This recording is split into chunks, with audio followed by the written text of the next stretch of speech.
the same time, like I have to be comfortable wearing it. So I think we kind of like, you kind of take what you know you're comfortable in. Like obviously I play in a lot of Kobe's, but I don't, at the same time, I don't want it to be a Kobe. I want it to be something very unique to me and a little bit different. And I think for myself, like, you know, I kind of think about like what's kind of been important to me when I think about like shoes or sneakers. And I think like just the chaseability of them, and like you want a certain sneaker or like you want a certain colorway. So I think that's like going to be probably the most fun part. Like, okay, great. Like you have like. No one saw this coming. No leaks, no rumors, no warning signs. Then, out of nowhere, sports media froze. According to multiple reports, Caitlin Clark stunned everyone by helping open the door for Sophie Cunningham to gain access to a massive $25 million Nike deal. Not speculation. Not a theory. A move so unexpected it blindsided players, fans, and league insiders all at once. The reaction was instant. Haters spiraled. Executives across the WNBA reportedly went quiet. And the internet locked onto one question. How did Caitlin Clark just reshape the landscape without saying a single word? Stay with this, because what unfolds next is deeper, messier, and far more powerful than anyone anticipated. More powerful. Here it says, Caitlin Clark's anticipated Nike signature shoe is expected to launch in spring 2026. Nike's signature roster features all-time greats, and I am incredibly proud to join some of the best athletes in the world. I'm excited to share a first look at what we've created together. Y'all should have did this. We're going into year 3. Y'all should have did this year 1. To understand why this moment actually matters, you have to understand where Caitlin Clark stands. She didn't arrive in the WNBA as just another rookie. She arrived as pressure. Ratings moved with her. Sponsors followed her. Nike aligned with her. Every step she took shifted the room. Behind the scenes, insiders say Nike wasn't simply investing in talent, they were investing in a generational centerpiece.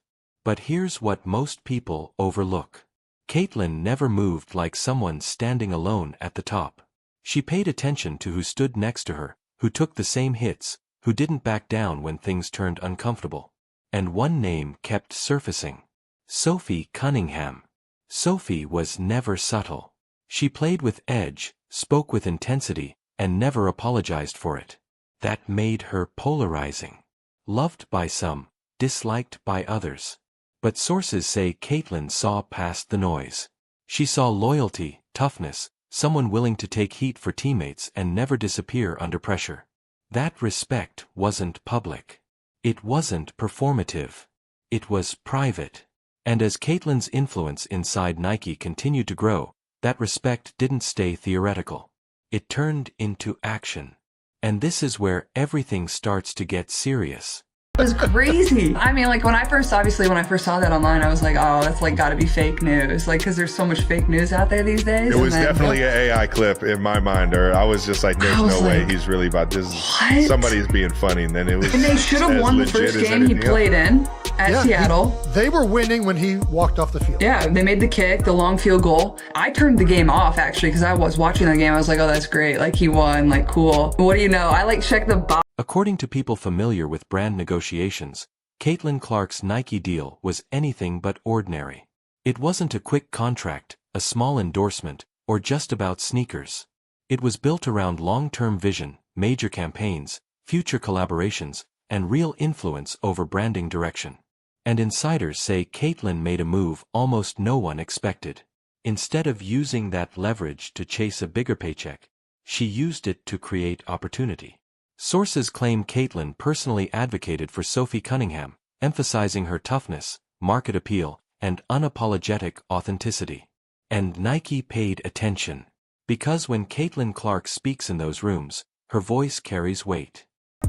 Well, what can't she do? Caitlin Clark is now a Nike basketball signature athlete. Yeah, the WNBA superstar is unveiling her very own logo. Take a look at this. I want it. Whatever it is, I want it. It's two interlocking C's designed to reflect her confidence, power, and connection to fans.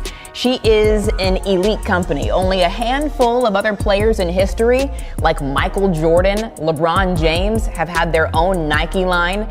The first t-shirts featuring the logo go on sale September. When reports of Sophie Cunningham's $25 million Nike involvement surfaced, the response was immediate and explosive. Players were caught off guard, media outlets scrambled, and critics erupted with claims of favoritism and unfair advantage. How did this happen? Insiders quietly shut that down, saying this wasn't favoritism at all, it was calculated strategy. Nike didn't just see Sophie as a player, they saw a story, a contrast, real chemistry, and an energy fans connect with, and Caitlin Clark helped bring that vision to life. Social media spiraled, comment sections turned hostile, and hot takes flooded every timeline. What enraged critics most wasn't the deal itself, it was the fact that nothing could stop it. No suspension, no reversal, no cleanup, because Nike operates beyond league control. And Caitlin Clark stayed silent, no statements, no interviews, no victory lap, which only fueled the backlash further. What shocked fans just as much was the WNBA's response, or complete lack of one. No public praise, no promotion, no celebration, just silence. And according to insiders, that silence wasn't accidental, because this moment exposed something the league wasn't ready to confront. I'm getting me a pair. I don't care what I gotta do. I don't care if I gotta sleep outside the mall for a day. I'm getting me a pair of Caitlin Clark shoes. I missed out on all the PEs. When the real deal come out, I'm getting my pair. And if you wear my size, don't let me see you. And I don't have, no, I'm just playing. But no, that's incredible. Then they gave out these, here it says Nike sent out Caitlin Clark from Anywhere promo packs. This is kind of hard too. See, man, I don't know what. How am I not on this list of people? Come on, CC, man. We got to talk, man. We got to break bread and figure this out. I should be.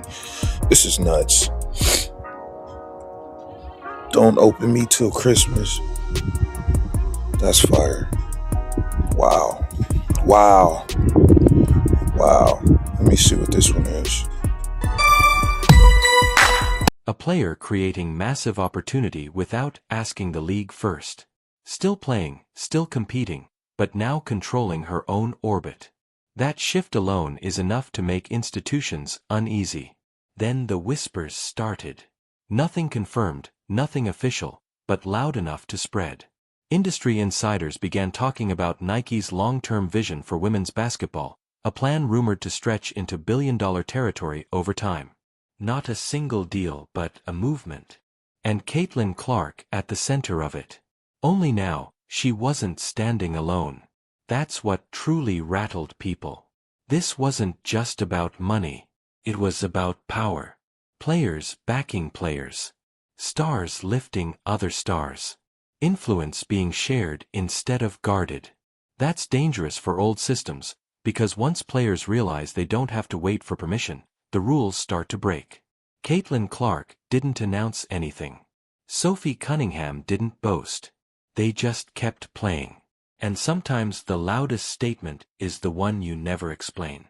So now the question is yours. Was this loyalty, leadership, or the start of a new era the WNBA can't control? Drop your thoughts in the comments. Like if you respect the move, subscribe, because this story is only getting bigger.